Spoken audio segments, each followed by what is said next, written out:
Bonjour à tous. Aujourd'hui, encore une curiosité étrange comme d'habitude, un stéréographe. Mais qu'est-ce qu'un stéréographe? Je vous explique ça tout de suite.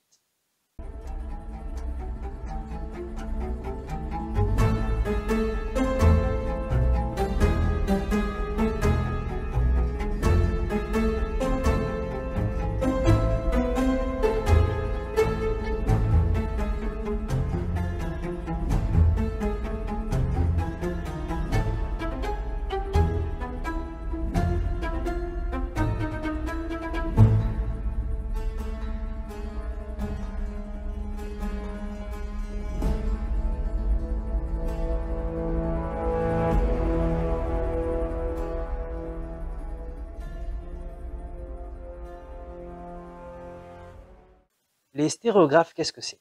Eh bien, les stéréographes sont presque aussi vieux que le principe photographique.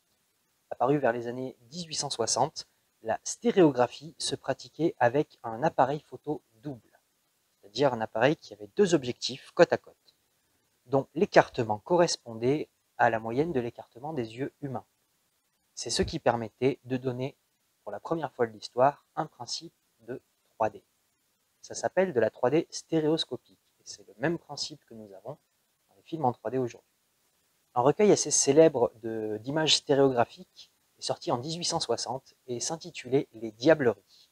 C'est une collection de 72 images en 3D dans laquelle on a des reconstitutions de scènes de vie de tous les jours de l'enfer. Ces images étaient peintes à la main, puis recouvertes d'une couche de papier de soie et serties entre deux doubles fenêtres en carton, comme sur l'image. Souvent satiriques, ces images étaient une sorte de miroir de la corruption et de l'excès décadent de la bourgeoisie de l'époque. La technique fut reprise plus tard par la firme Viewmaster, dont les visionneuses et les séries d'images connurent un énorme succès dans les années 1950. Souvenez-vous, étant enfant, vous avez peut-être connu ça. Pas forcément de la 3D, mais vous savez, les petites visionneuses à images comme ça. Eh bien, c'est à peu près le même procédé. La photographie se répandant comme un véritable phénomène de mode, la stéréoscopie suivit le mouvement de très près et connut un regain d'intérêt. De nombreuses photos furent prises en stéréo. Les visionneuses de ces photos en 3 dimensions sont appelées des stéréoscopes ou stéréographes. Il en existe plusieurs modèles. Le stéréoscope de Whetstone, de Brewster, les stéréoscopes de la Belle Époque, qui se divisent en deux catégories, les stéréoscopes à main et les stéréoscopes de table. Il existe aussi un autre modèle appelé le stéréoscope de Holmes. C'est le modèle que je vais vous présenter aujourd'hui. Ce stéréoscope est à la base utilisé en ophtalmologie et est destiné à tester la vision binoculaire de près, afin de réaliser, le cas échéant, un travail de rééducation. Le stéréoscope de Holmes ne doit pas son nom au célèbre détective que nous apprécions tous sur cette chaîne, mais doit son nom à un ophtalmologiste, dont le nom de famille était Holmes. Les photos, comme pour les diableries, sont souvent imprimées sur plaque de verre, en négatif.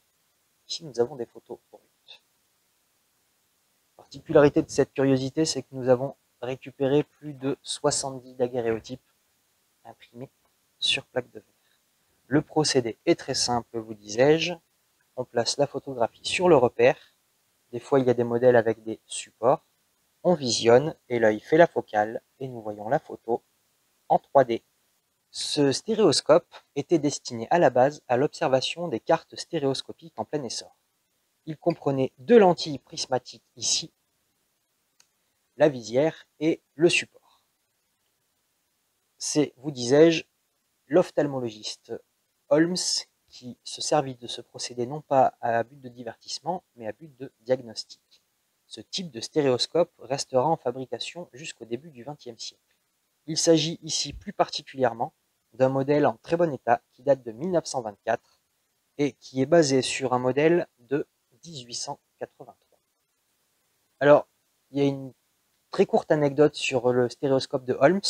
On lui a donné un petit surnom qui est le stéréoscope mexicain. Pourquoi?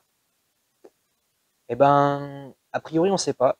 Si vous savez pourquoi, mettez-le dans les commentaires, mais on ne sait pas. Et ironie de la chose, ce n'est absolument pas une invention mexicaine, mais bel et bien américaine. Voilà, c'est tout pour la curiosité d'aujourd'hui. Nous allons vous présenter le produit d'un peu plus près et je vous dis à la semaine prochaine pour une nouvelle curiosité.